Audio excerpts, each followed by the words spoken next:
ಉಬ್ದೇನಹಳ್ಳಿ ಮುನಿಯಪ್ಪಣ್ಣವರು ಇಷ್ಟೊತ್ತು ಸುವಿಸ್ತಾರವಾಗಿ ಸಮಸ್ಯೆಗಳ ಬಗ್ಗೆನೇ ಹೆಚ್ಚಾಗಿ ಮಾತಾಡಿದ್ದಾರೆ.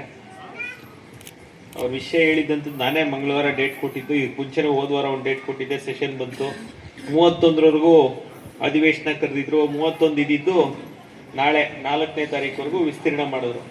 ವಿಸ್ತೀರ್ಣ ಮಾಡಿದ ತಕ್ಷಣ ನನಗೆ ಜ್ಞಾಪಕ ಇರಬೇಕಾಯ್ತು, ನಾನು ಮರ್ತೋಗಿದ್ದೆ ಮಂಗಳವಾರ ಟೈಮ್ ಕೊಟ್ಟಿದ್ದೆ ಅಂತೇಳಿ.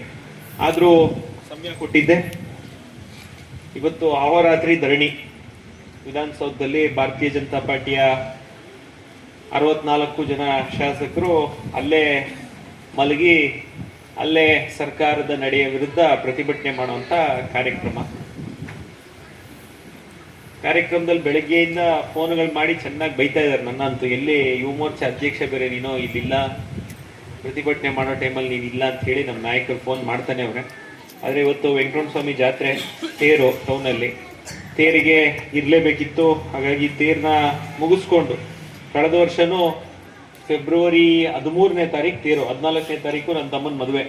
ಅವತ್ತೂ ಸರಿಯಾಗಿ ಭಾಗವಹಿಸೋಕ್ಕಾಗಿರ್ಲಿಲ್ಲ, ತುರ್ತಾಗಿ ಅವತ್ತು ದರ್ಶನ ಇತ್ತು, ಅವತ್ತೇ ಬಂದು ಹೊರಟಿದ್ದೆ. ಇವತ್ತು ತೇರನ್ನ ಮುಗಿಸ್ಕೊಂಡು ಈ ಕಾರ್ಯಕ್ರಮ ಮುಗಿಸ್ಕೊಂಡು ಈಗ ಹೋಗ್ತಾ ಇದ್ದೀನಿ ವಿಧಾನಸೌಧದ ಕಡೆಗೆ. ಹಾಗಾಗಿ ವಿಷಯಗಳನ್ನ ಅತ್ತಾರು ಹೇಳಿದ್ದಾರೆ. ಈಗ ಮೂಲಭೂತ ಸೌಕರ್ಯಗಳ ಬಗ್ಗೆ ನಾನೇನು ಹೆಚ್ಚಾಗಿ ಮಾತಾಡಂಗಿಲ್ಲ. ಉಬ್ದೇನಹಳ್ಳಿ ಮುನಿಯಪ್ಪಣ್ಣವರೇ ಅಭ್ಯರ್ಥಿಯನ್ನ ಆಯ್ಕೆ ಮಾಡಿ, ಅಭ್ಯರ್ಥಿಯನ್ನ ನಿಮ್ಮ ಮುಂದೆ ಕಣಕ್ಕಿಳಿಸಿ, ಅಭ್ಯರ್ಥಿಯನ್ನ ಇವತ್ತು ಕೌನ್ಸಿಲರ್ ಮಾಡಿದ್ದಾರೆ. ಇನ್ನೇನಿದ್ರು ಜವಾಬ್ದಾರಿ ಪೂರ್ತಿ ನಿಮ್ಮ ಪಟ್ಟಣ ಪಂಚಾಯತಿ ಅಧ್ಯಕ್ಷರು ನನ್ನ ಪಕ್ಕದಲ್ಲೇ ಕೂತಿದ್ದಾರೆ, ಉಪಾಧ್ಯಕ್ಷರು ಈ ಕಡೆ ಕೂತಿದ್ದಾರೆ. ನೂತನವಾಗಿ ಅಧ್ಯಕ್ಷರಾಗಿ ಪ್ರೇಮ್ ಕುಮಾರ್ ಅವರು, ಉಪಾಧ್ಯಕ್ಷರಾಗಿ ಶ್ವೇತಾ ಮುರಳಿ ಅವರು, ಹಿರಿಯರು ಕೃಷ್ಣಪ್ಪಣ್ಣವರು ಬಹುಶಃ ಮಂಡಳ ಪಂಚಾಯತಿಗಿಂತ ಮುಂಚೆನೂ ಇನ್ನೂ ಚೇರ್ಮನ್ರು. ಸ್ಥಳೀಯ ಸಂಸ್ಥೆ, ಸ್ಥಳೀಯ ಸಮಸ್ಯೆಗಳು, ಮೂಲಭೂತ ಸೌಕರ್ಯಗಳ ಬಗ್ಗೆ ಬಹುಶಃ ಈ ದೇವಾಲಯದ ಪ್ರಾಂಗಣದಲ್ಲಿರುವಂಥ ಎಲ್ಲರಿಗಿಂತ ಹೆಚ್ಚಾಗಿ ತಿಳ್ಕೊಂಡಿರುವಂಥವ್ರು, ತಿಳುವಳಿಕೆ ಇರೋಂಥವ್ರು. ಮುನಿಯಪ್ಪನವ್ರು ಸದಸ್ಯರು ಆಗಿದ್ದಾರೆ, ತಾಲೂಕ್ ಪಂಚಾಯತಿ ಸದಸ್ಯರು ಆಗಿದ್ದಾರೆ, ತಾಲೂಕ್ ಪಂಚಾಯತಿ ಉಪಾಧ್ಯಕ್ಷ ಆಗಿದ್ರ, ಸಾರಿ ಗೊತ್ತಿರ್ಲಿಲ್ಲ, ತಾಲೂಕ್ ಪಂಚಾಯತಿ ಉಪಾಧ್ಯಕ್ಷರು ಆಗಿದ್ದಾರೆ. ಮುಂದಕ್ಕೆ ಜಿಲ್ಲಾ ಪಂಚಾಯತಿ ಅಥವಾ MLA ಆಗ್ಲೇಬೇಕು ಅಂತ ಪಣ ತೊಟ್ಟಿದ್ದಾರೆ. ಎರಡರಲ್ಲಿ ಪಣ ತೊಟ್ಟಿದ್ದಾರೆ. ಮಾಡಿದ್ರೆ ಆಶೀರ್ವಾದ ದೇವರು ಮಾಡಬೇಕು, ನಾವೇನೈತೆ. ಹಂಗಾಗಿ ವೇದಿಕೆ ಮೇಲೆ ಎಲ್ಲ ಗೆದ್ದಿರುವಂತ ಎಲ್ಲ ನೂತನವಾಗಿ ಆಯ್ಕೆ ಆಗಿರುವಂತ ಎಲ್ಲ ಸದಸ್ಯರನ್ನ ಗೌರವಾನ್ವಿತ ಮುನಿಯಪ್ಪಣ್ಣವರು ಕರೆದಿದ್ದಾರೆ ಒಂದು ಸನ್ಮಾನ ನೀಡ್ಲಿಕ್ಕೆ. ಅವರೇ ಹೇಳಿದ್ರು ಎಲ್ಲಾರನ್ನೂ ಕರೆದು ಸನ್ಮಾನ ಮಾಡ್ತೀನಿ, ನೀವು ಬರ್ಲೇಬೇಕು ಊರಿಗೆ ಅಂತ. ನಾನು ಸರಿ ಬಿಡೋಣ, ಎಲೆಕ್ಷನ್ ಟೈಮಲ್ಲೂ ಬಂದಿಲ್ಲ, ಬರ್ತೀನಿ ಬಿಡು ಅಂದಿದ್ದನ್ನ ಇವತ್ತು ನನಗೆ ಉಲ್ಟಾ ತಿರುಗಿಸ್ಬಿಟ್ಟು ನಾವು ಹಾರ ಕೊಡಕ್ ಬಂದು ನಾನೇ ಬರ್ತೀನಿ ಅಂತ ಮುನಿಯಪ್ಪಣ್ಣವ್ರು ಹೇಳಿದ್ರು. ಆದ್ರೆ ನಾನಂತೂ ಹೇಳಿದಂತೂ ಸತ್ಯ, ಆವಾಗ್ಲೂ ಬಂದಿರಲಿಲ್ಲ. ಊರಿಗೆ ಬಂದು ನಾನೇ ಬರ್ತೀನಿ, ನಿಮ್ಮೆಲ್ಲರ ಜೊತೆ ಮಾತಾಡ್ತೀನಿ ಅಂತ. ಮೂಲಭೂತ ಸೌಕರ್ಯಗಳಿಗೆ ವಿಶೇಷವಾಗಿ ಅಧ್ಯಕ್ಷರಿಗೆ ನಾನು ಈ ವೇದಿಕೆ ಮುಖಾಂತರ ಕೋರ್ಕೊಳ್ಳುವಂಥದ್ದು, ವಾರಕ್ಕೊಂದಿನ ಯಾವುದಾದ್ರೂ ಒಂದು ಹಳ್ಳಿಗೆ ಹೋಗುವಂತ ಪ್ರವೃತ್ತಿಯನ್ನ, ವಾರಕ್ಕೆ ಒಂದೇ ಒಂದಿನ ಇಡೀ ಆಡಳಿತನ ಕರ್ಕೊಂಡು, ಈಗ ನಾನು ತಿಂಗಳಿಗೆ 2 ದಿನ 2 ಪಂಚಾಯತಿಗೆ ಹೋಗುವಂಥದ್ದು ಮಾಡ್ಕೊಂಡಿದ್ದೀನಿ. ಮೊದಲನೇ ಶನಿವಾರ, 3ನೇ ಶನಿವಾರ ಕಂಪಲ್ಸರಿ ಒಂದು ಪಂಚಾಯತಿಯಲ್ಲಿ ಕುತ್ಕೊಳ್ಳುವಂಥದ್ದು ಬೆಳಗ್ಗೆಯಿಂದ ಮಧ್ಯಾಹ್ನದವರೆಗೂ ನಾನು ಮಾಡ್ತಾ ಇದ್ದೀನಿ. ನಾನು ನಿಮ್ಮನ್ನು ಕೋರ್ಕೊಳ್ಳುವಂಥದ್ದು ಅದೇ ರೀತಿ ಫಸ್ಟ್ ಸ್ಯಾಟರ್ಡೆ, ಥರ್ಡ್ ಸ್ಯಾಟರ್ಡೆ, ಅಥವಾ ವಾರಕ್ಕೆ ಒಂದಿನ ಮಾಡಿದ್ರೆ ಇನ್ನೂ ಒಳ್ಳೇದು. ಅಥವಾ ತಿಂಗಳಿಗಾದ್ರೂ 2 ದಿನ ಇರೋದೇ 11 ಹಳ್ಳಿ, ಜಾಸ್ತಿ ಏನಿಲ್ಲ. ಹಾಗಾಗಿ ಇಡೀ ಪಟ್ಟಣ ಪಂಚಾಯತಿಯ ಎಲ್ಲ ಸಿಬ್ಬಂದಿಯನ್ನ ಕರ್ಕೊಂಡು ಒಂದು ಊರಿನ ಸಮಗ್ರ ಅಭಿವೃದ್ಧಿಗೆ, ಪಾಪ ಜನ ಕೇಳೋಂಥದ್ದು ಏನು ದೊಡ್ಡದಾಗಿ ಏನು ಕೇಳಲ್ಲ, ಸ್ಕೂಲ್ ಪಕ್ಕ ನೀರು ನಿಲ್ತಾ ಇದೆ ಅಂತ ಹೇಳಿದ್ರು. ಸ್ಕೂಲ್ ಪಕ್ಕನ ಅಂಗನವಾಡಿ ಪಕ್ಕನ ಹೇಳ, ಸ್ಕೂಲ್ ಪಕ್ಕ ನಿಲ್ತಾ ಇದೆ ಅಂತ ಹೇಳಿದ್ರು. ಫಸ್ಟ್ ಸ್ಕೂಲ್, ಆಮೇಲೆ ನಿಮ್ಮ ಮನೆ ಇರಕ ಹೇಳ್ತೀನಿ, ಅಲ್ಲಿಗೆ ಬರ್ತೀನಿ. ಅದೇನಿದೆ ಅಂತ ಹೇಳಿ, ಅದೇನು ಮಹಾನ್ ಸಮಸ್ಯೆ ರಾಜ್ಯ ಸರ್ಕಾರದಿಂದನೋ ಇನ್ನೊಂದು ಮತ್ತೊಂದು ಏನಿರಲ್ಲ. 200 ಮೀಟರ್ ಚರಂಡಿ ಈಸಿಯಾಗಿ ಅಪ್ರೂವಲ್ ಅಧ್ಯಕ್ಷ ಕೊಡ್ಬೋದಿದೆ.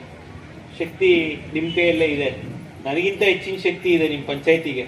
ನಾನಾದ್ರೂ 10 ಕೋಟಿ ತರಕ್ಕೆ 10 ಕೆರೆ ನೀರು ಕುಡಿಬೇಕು. ನೀವು ಇಲ್ಲಿ ಕಲೆಕ್ಟ್ ಆಗುವಂತ ಟ್ಯಾಕ್ಸ್ ಅಲ್ಲೇ ನೀವು ಕೆಲಸ ಮಾಡೋಷ್ಟು ಶಕ್ತಿ ನಿಮ್ಮ ಪಟ್ಟಣ ಪಂಚಾಯತಿಗೆ. ಅದನ್ನೇ ಅಂಗನವಾಡಿ ಹೊಸ ಕಟ್ಟಡ 40 ವರ್ಷ ಆಗಿದೆ ಅಂದ್ರೆ ಹೊಸ ಕಟ್ಟಡ ಮಾಡಿಸೋದು ಅದು ನನ್ನ ಕರ್ತವ್ಯ, ಅದೇನು ಪಟ್ಟಣ ಪಂಚಾಯತಿ ಕೆಲಸ ಅಲ್ಲ. ಆದ್ರೆ ಚರಂಡಿ ನೀರು ನಿಲ್ತಾ ಇದೆ ಅಂದ್ರೆ ಅದು ಪಟ್ಟಣ ಪಂಚಾಯತಿ ಕರ್ತವ್ಯ ಆಗುತ್ತೆ. ಹಾಗಾಗಿ ವೇಣು ಅವರು ಹೆಚ್ಚಿನ ಜವಾಬ್ದಾರಿಯನ್ನ ತಗೊಂಡು ಮುತುವರ್ಜಿಯಿಂದ ಅಧ್ಯಕ್ಷ ಹತ್ರ, ಉಪಾಧ್ಯಕ್ಷ ಹತ್ರ, ಕಮಿಷನರ್ ಹತ್ರ ಮತ್ತು ಎಲ್ಲ ಸದಸ್ಯರ ಮಾರ್ಗದರ್ಶನ, ಹಿರಿಯರ ಮಾರ್ಗದರ್ಶನವನ್ನು ಪಡೆದು ಮೂಲಭೂತವಾಗಿ ಆಗ್ಬೇಕಾಗಿರುವಂತ ಕೆಲಸಗಳನ್ನ ನೆರವೇರಿಸುವಂತ ಕೆಲಸ ಮಾಡ್ಲಿ. ಮುನಿಯಪ್ಪ ಅವರು ಏನು ಅಭಿವೃದ್ಧಿ ಕಾರ್ಯವನ್ನ ಮಾಡಿದ್ದಾರೆ ಅಂತ ಹಿರಿಯ ಕೃಷ್ಣಪ್ಪನವ್ರು ಹೇಳಿದ್ದಾರೆ, ಅದನ್ನ ಮುಂದುವರಿಸ್ಕೊಂಡು ಹೋಗುವಂತ ಕೆಲಸ ಆಗ್ಲಿ. ಊರಲ್ಲಿ ಒಗ್ಗಟ್ಟಾಗಿ ಸಾಮರಸ್ಯದಿಂದ ಎಲ್ಲರೂ ಒಗ್ಗಟ್ಟಾಗಿ ಊರಿನ ಸರ್ವತೋನ್ಮುಖ ಅಭಿವೃದ್ಧಿಗೆ ಎಲ್ಲರೂ ಶ್ರಮಿಸೋ ರೀತಿಯಲ್ಲಾಗ್ಲಿ. ನಮ್ಮ ಅಧ್ಯಕ್ಷರು, ಉಪಾಧ್ಯಕ್ಷರು ಹಾಗೂ ಎಲ್ಲ ಸದಸ್ಯರು ಇನ್ನೂ ಇರ್ತಾರೆ, ಅವರು ಮಾತಾಡಿಸಿ ತಮ್ಗೆಲ್ಲ ವಿಷಯವನ್ನ ತಿಳಿಸಿ ಅವ್ರು ಮುಂದುವರಿತಾರೆ. ನನಗೂ ಸಹ ನನಗೂ ಆಕ್ಚುಲಿ ನಿಜ ಹೇಳ್ಬೇಕು ಅಂದ್ರೆ ಮುನಿಯಪ್ಪನಿಗೆ ಒಂದು 10 ಸತಿ ಹೇಳ್ತಾನೆ ಇದ್ದೆ, ಹಣ ಗೆಲ್ಲೇಬೇಕು ಹುಷಾರು, ರಿಪೋರ್ಟ್ ಬೇರೆ ತರ ಇದೆ ಅಂತ. ಆದ್ರೆ ಅವರು ಛಲವನ್ನ ಇಟ್ಕೊಂಡು ಯಾವುದೇ ಕಾರಣಕ್ಕೂ ಆಚೆಗಡೆಯಿಂದ ಬಂದಿರೋರು ಗೆಲ್ಲಲ್ಲ ಸರ್, ನಾವೇ ಗೆಲ್ತೀವಿ ಅನ್ನೋ ಒಂದು ವಿಶ್ವಾಸದಲ್ಲಿ ಅವ್ರು ಪ್ರತಿ ಸತಿ ನನ್ಗೆ ಹೇಳಿದ್ರು. ಅದೇ ರೀತಿ ಆ ವಿಶ್ವಾಸವನ್ನ ಇಟ್ಕೊಂಡು ನೀವೆಲ್ಲ ವೇಣುಗೋಪಾಲ್ ರವರಿಗೆ, ಮುನಿಯಪ್ಪ ಅವರಿಗೆ ಮತವನ್ನ ಕೊಟ್ಟು ನನಗೂ ಆಶೀರ್ವಾದವನ್ನ ಮಾಡಿದ್ದೀರಾ.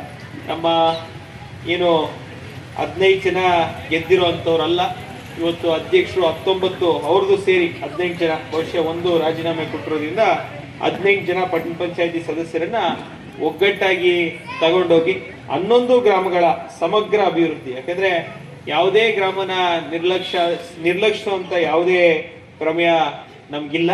ಖಂಡಿತವಾಗ್ಲೂ 11 ಗ್ರಾಮಗಳ ಸರ್ವತೋನ್ಮುಖ ಅಭಿವೃದ್ಧಿಗೆ ಅಧ್ಯಕ್ಷರಾಗಿರುವಂತಹ ಪ್ರೇಮ್ ಕುಮಾರ್ ರವರು, ನಮ್ಮ ಸಿ ನಾರಾಯಣ ಸ್ವಾಮಿ ಅವರು, ನಮ್ಮ ಕೃಷ್ಣಪ್ಪಣ್ಣವರು, ಎಲ್ಲ 3 ಹಿರಿಯರು ಖಂಡಿತವಾಗ್ಲೂ ಮಾಡ್ತಾರೆ. ಎಲ್ಲ ಯುವಕರಿಗೆ ಮಾರ್ಗದರ್ಶನ ಕೊಟ್ಕೊಂಡು ಈ 11 ಹಳ್ಳಿಗಳನ್ನ ನಾನು ಒಂದು ಆಸೆಯನ್ನಂತೂ ಅಧ್ಯಕ್ಷರಿಗೆ ಈಗಾಗಲೇ ತಿಳಿಸಿದ್ದೀನಿ.